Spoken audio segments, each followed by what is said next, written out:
Good morning, good afternoon and good evening friends. जैसे कि हमने लास्ट वीडियो में क्वेश्चन 14 तक कंप्लीट कर लिया था, प्रॉब्लम नंबर 14 हमने कंप्लीट कर ली थी। वह अब हम नेक्स्ट 12.15 प्रॉब्लम के साथ कुछ और क्वेश्चंस लेकर फर्दर आगे एनसीईआरटी के एग्जाम्पल्स को कंप्लीट करते हैं। हमारा फर्स्ट क्वेश्चन है, in which C C bond of CH3 CH2 CH2 Br the inductive effect is expected to be least. देखो, ये जो क्वेश्चन है ये इंडक्टिव फैक्ट पर बेस्ड है। इंडक्टिव फैक्ट सिर्फ एक इकलौता इफेक्ट है जो डिस्टेंस पर डिपेंडेंट होता है, यानी कि inductive fact increase with decrease in distance, यानी कि जब इंडक्टिव फैक्ट डिस्टेंस बढ़ेगी तो इंडक्टिव फैक्ट कम हो जाएगा। तो इसमें भी यही पूछ रहा है कि जब ये कार्बन को हम ऐसे अरेंज करेंगे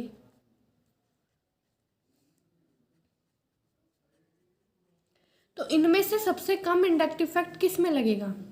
तो जो लास्ट वाले जो कार्बन हैं इनमें सबसे कम लगेगा। ऑलमोस्ट 3 के बाद इंडक्टिव फैक्ट नेग्लिजिबल हो जाता है।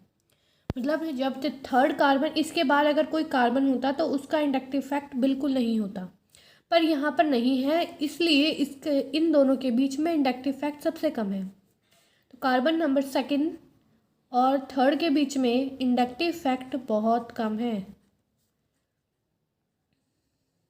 क्योंकि ये डिस्टेंस डिपेंडेंट इफेक्ट है।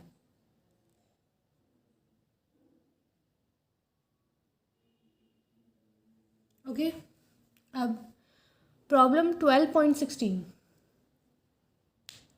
अब हमें पूछा है, right resonance structure of CH3 C double bond O negative and show the movement of electron by curved arrows. तो हमें ये पूछा गया है कि हम इसका स्ट्रक्चर बनाएं। रेजोनेंस स्ट्रक्चर देखो, CH3 C double bond O negative, इसका स्ट्रक्चर कुछ ऐसा होना चाहिए।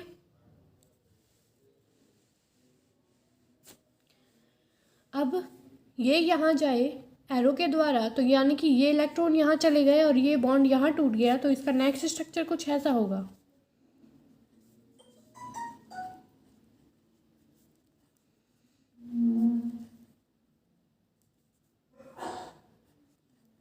ओके, तो ये हमारा इंडक्टिव फैक्ट का मूविंग इलेक्ट्रॉन के साथ रेजोनेंस स्ट्रक्चर बनता है।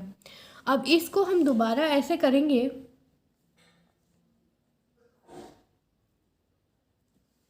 तो ये स्ट्रक्चर दोबारा बन जाएगा। तो इस स्ट्रक्चर के सिर्फ 2 ही रेजोनेंस स्ट्रक्चर बनते हैं। आपको इलेक्ट्रॉन को मूव कराना है, जहाँ इलेक्ट्रॉन है उससे बॉन्ड बना देना है, जहाँ बॉन्ड होते हैं उससे इलेक्ट्रॉन बना देने हैं। जिस साइड एरो का मुंह जाएगा, यानी कि जिस साइड एरो जाएगा उस साइड पे आपको इलेक्ट्रॉन देने हैं। हमेशा याद रखें, जब हम बॉन्ड तोड़ते हैं तो हम बॉन्ड जिस साइड एरो का मुंह करते हैं उस साइड से बॉन्ड इलेक्ट्रॉन लेकर चला जाता है। ओके, अब हम नेक्स्ट क्वेश्चन स्टार्ट करते हैं। Right the resonance structures of CH2 CH CHO and indicate the relative stability of contributing structures. यानी कि हमें इनके रेजोनेंस स्ट्रक्चर बनाने हैं और उनकी रिलेटिव स्टेबिलिटी बतानी है। ओके, तो देखो, ये जो है ये एक अलाइलिक स्ट्रक्चर है, तो हम इसकी पहले स्ट्रक्चर पूरी बनाते हैं।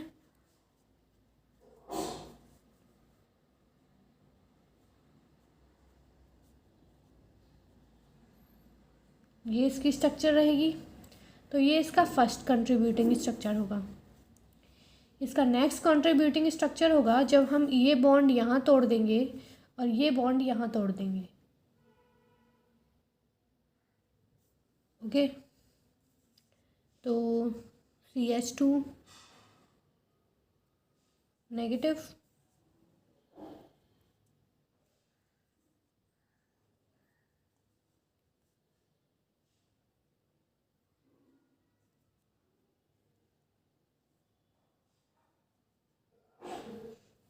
ये होगा इसका कंट्रीब्यूटिंग स्ट्रक्चर।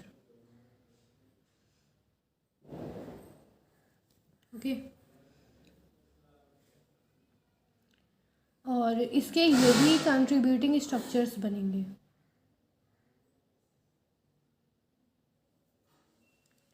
तो इनकी स्टेबिलिटी का ऑर्डर देखते हैं।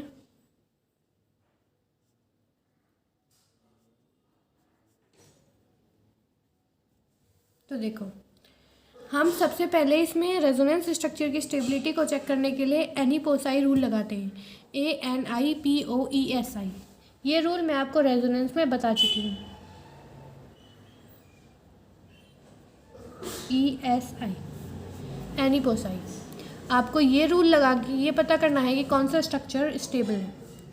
अब इसमें सबसे ज़्यादा एरोमेटिसिटी को प्रायोरिटी दी गई है, तो एरोमेटिसिटी तो है नहीं, तो इसमें नंबर ऑफ़ पाई बॉन्ड्स हैं, तो नंबर ऑफ़ पाई बॉन्ड सबसे ज़्यादा फर्स्ट में है, इसलिए सबसे ज़्यादा स्टेबल फर्स्ट स्ट्रक्चर होगा।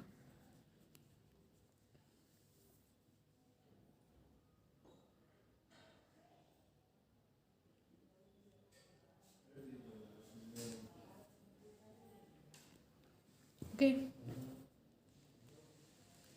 अब हम नेक्स्ट क्वेश्चन की तरफ आते हैं, जिसमें हमें एक्सप्लेन करना है why the following structures first and second can not contribute the major real structures of the CH3CO CH3 group. तो ये जो स्ट्रक्चर दिए गए हैं ये मेजर कंट्रीब्यूटर क्यों नहीं है, तो इसमें भी हमें सेम रूल लगाना पड़ेगा, एनीपोसाई, POESI, एनीपोसी। इस रूल के मुताबिक हम स्टार्ट करेंगे। देखो, जो हमारे पास फर्स्ट कंट्रीब्यूटिंग स्ट्रक्चर है उसमें हमारे पास जो चार्जेस हैं वो सेपरेट हैं, क्योंकि इसमें चार्ज सेपरेशन का रूल लग रहा है। अब जब चार्ज सेपरेशन का रूल लगता है तो स्ट्रक्चर्स की स्टेबिलिटी कम हो जाती है ड्यू टू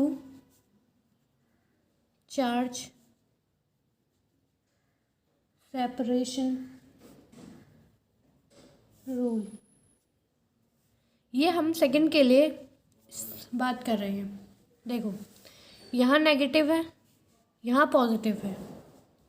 अगर ये यहाँ होता है एक साथ तो ये बहुत स्टेबल स्ट्रक्चर होती, क्योंकि इसमें चार्ज सेपरेशन कम है। पॉजिटिव और नेगेटिव चार्ज हमेशा पास में होने चाहिए और नेगेटिव नेगेटिव हमेशा दूर होने चाहिए। ये बात आपको याद रखनी है, क्योंकि ये सेपरेशन रूल का एक इम्पॉर्टेंट पॉइंट है, इसके बाद आप डिसाइड करेंगे कि कौन स्टेबल है कौन नहीं। जो पॉजिटिव पॉजिटिव या नेगेटिव नेगेटिव सेम चार्जेस जो होते हैं वो रिपेल करते हैं एक दूसरे को।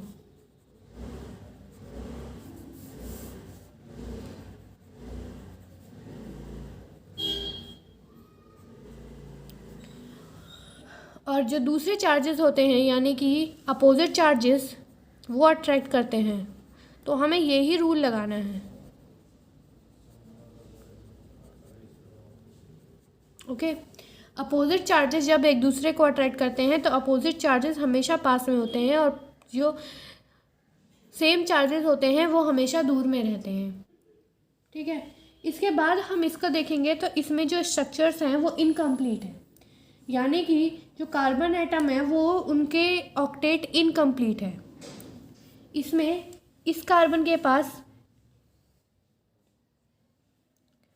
पूरे वो नहीं, ऑक्टेट कंप्लीट नहीं है, इसके 3 ही बॉन्ड हैं, तो 2 4 6 इलेक्ट्रॉन्स हुए, जबकि एक को कंप्लीट करने के लिए, ऑक्टेट कंप्लीट करने के लिए 8 इलेक्ट्रॉन्स की ज़रूरत होती है। इसलिए ये ऑक्टेट रूल के कारण अनस्टेबल है।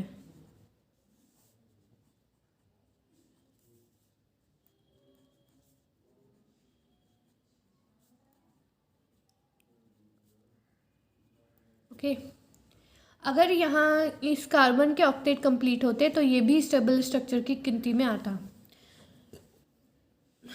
अब देखो, हर एक बॉन्ड हमेशा 2 इलेक्ट्रॉन शेयर करता है, एक ये जो इससे खुद शेयर कर रहा है और एक इसका जिसके साथ वो शेयर हो रहा है।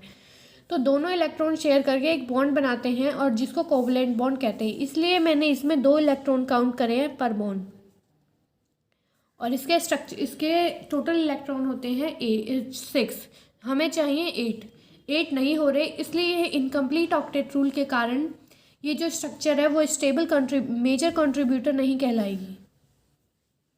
ओके, अब आपको ये क्वेश्चन है, ये क्वेश्चन हम कर चुके हैं कई बार, लेकिन फिर भी explain why CH3 whole thrice C positive is more stable than CH3 2 positive and CH3 positive.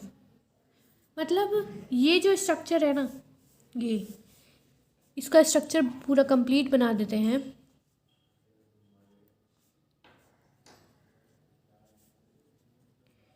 ये स्ट्रक्चर जो है ये ये जो है बहुत स्टेबल है as compare to this one and this one. तो इसका क्या रीज़न हो सकता है? मतलब आपको बता दिया है कि ये स्टेबल है, हमें रीज़न पूछा है। देखो यहाँ पर रीज़न लगाते हैं हम हाइपर कॉन्जुगेशन से। यहाँ पर हमें कोई भी अल्फ़ा हाइड्रोजन नहीं है तो किसी का भी हाइपर कॉन्जुगेशन नहीं मिलेगा। लेकिन इस केस में यहाँ पर अल्फ़ा हाइड्रोजन है, यहाँ पर 3 अल्फ़ा हाइड्रोजन है तो हमें 3 अल्फ़ा हाइड्रोजन का हाइपर कॉन्जुगेशन मिलेगा। प्लस H लग रहा है 3 अल्फ़ा हाइड्रोजन से। लेकिन जब हम इसकी बात करते हैं तो यहाँ ऐसे ही 3 ग्रुप आ जाते हैं, यानी कि टोटल 6 अल्फ़ा हाइड्रोजन का प्लस H मिल रहा है। यानी कि ये हाइपर कॉन्जुगेशन की वजह से बहुत ज़्यादा स्टेबल स्ट्रक्चर हो गया है। अगर यहाँ पर हाइपर कॉन्जुगेशन नहीं मिलता तो ये स्टेबल नहीं होता, लेकिन यहाँ पर 9 अल्फ़ा हाइड्रोजन का हाइपर कॉन्जुगेशन मिल गया है, इसलिए ये बहुत स्टेबल है। और इसी कारण से ये स्ट्रक्चर ज़्यादा स्टेबल है as compare to these two. इन दोनों में कंपैरिजन करा जाए तो ये स्ट्रक्चर ज़्यादा स्टेबल है इसके कंपैरिजन में।